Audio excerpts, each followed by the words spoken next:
Hi, I'm Lou with another episode of My Car Story, and today we're in Rosemont, Illinois at the greatest muscle car show on the planet, the Muscle Car and Corvette National. You're saying that's a big statement, Lou, but I'm with Steve. Steve, what's your last name? Honnell. Honnell. And Steve, how many of these cars are left in the world? This is the only one. One. And what do we have here today? 1970 Mercury Cyclone Spoiler II. And you know NASCAR prototype. NASCAR prototype. And you know I've been waiting for you. I've been waiting to see this car a long time, so I'm really excited, not only for myself, but for the viewers who watch the channel. So let me do this. So how long, first of all, how long have you had this car? I bought it in 1997 out of a barn in Indiana. Out of a barn. So you knew what you were getting. And when did you restore this car?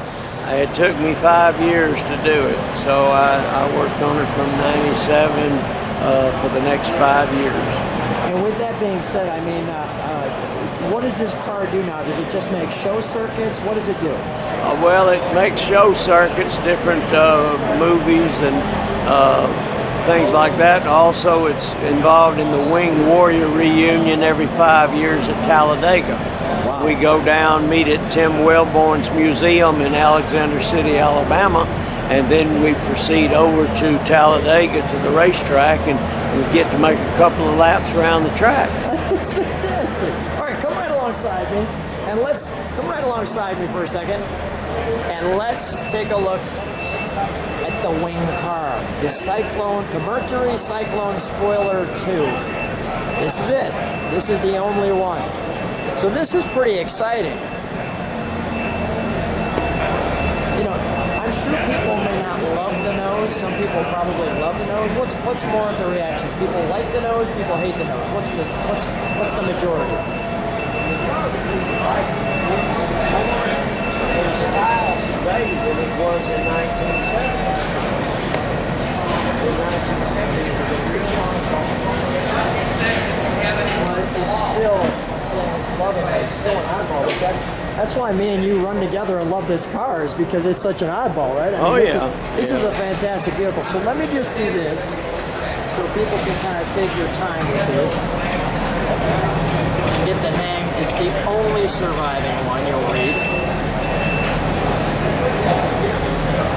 And I want to show people the side of the car.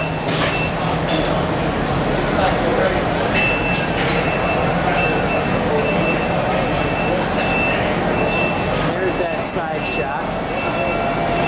I'm going to go this way. I'm going to go this way with this.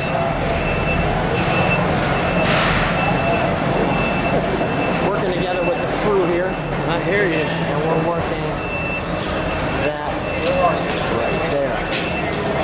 So let's dial into some of the details.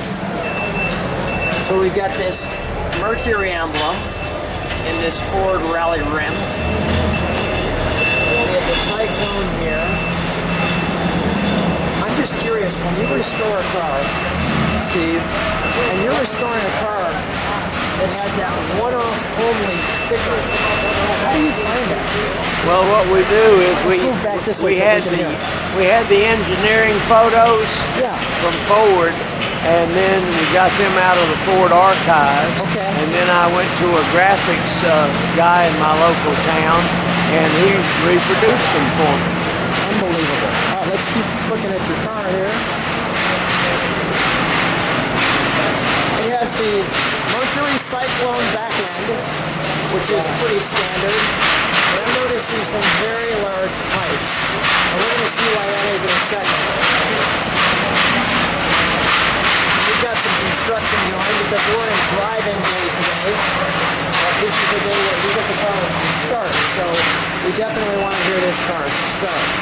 Now let's take a look at the interior. So what do you have here? You have some special jackets. That is an original Holman and Moody Competition Plus racing jacket. They used to sell those in their racing colors, which were blue and gold. That's fantastic. All right, so I'm going to do this right here. I'm going to be very careful with this door. You've got all kinds of signatures here. We've got David Pearson. We've got Leonard Wood. Eddie Wood.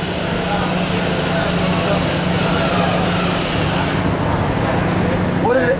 That is a VIN plate. It is an experimental VIN plate. That's pretty amazing. Okay. So the door's vinyl. We got this here. There's a lot of room in this car. Yes, sir. And it has a radio. Oh yeah, AM, FM stereo. I wasn't expecting the stereo. Well, having belonged to the vice president of Lincoln Mercury, I guess he needed a radio. That's true. It also has some miles on it, so he drove it on the street. Look at the gauge. Has the individual gauges in the dash with the tack and the amp, oil, and fuel gauge. So let me ask a question. Was this a typical Cyclone interior? Yes, it is. Okay, all right. So basically they took the Cyclone, redesigned the engine to be, and you'll see that in a second, to be a full-blown race car.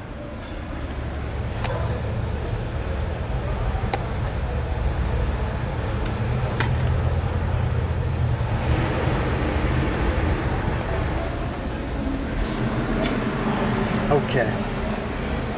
I like it too. It's an AM FM stereo and the Hurst shifter. Okay.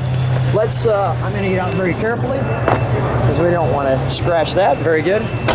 Let's go towards the front. I'll go this way.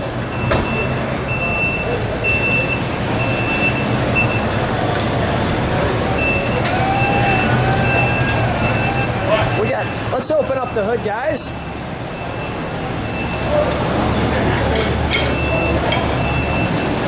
Tommy jumping in to help us. Thank you, Tommy.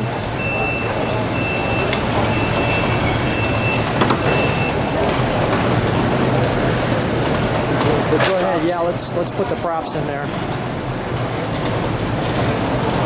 Special custom props. Now, is the hood fiberglass? Yes. Okay. The whole front end is fiberglass. So here we have, and these aren't actual functional lights, correct? The headlights are underneath. You take the covers off. Okay. That's it. All right. Obviously, the turn signal lamps, I'm assuming, on this big winged arrow nose. Yeah, this is it. Directs the air from the grill up to the radiator. Got it. Okay. And let's take a look at this. That is Ford's NASCAR Box 429 engine. Wow. It looks hemispherical with the plugs going right in. Yes, it is. That's what they call a shotgun motor. A shotgun motor. Is there? It had many different names, but it was called a Blue Crescent or a shotgun motor. Alcoholic carburetors, centrifugal advanced distributor, cast iron exhaust headers, high lift cam, 12.5 to 1 compression. Well, let's fire it up, shall we?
I enjoyed that.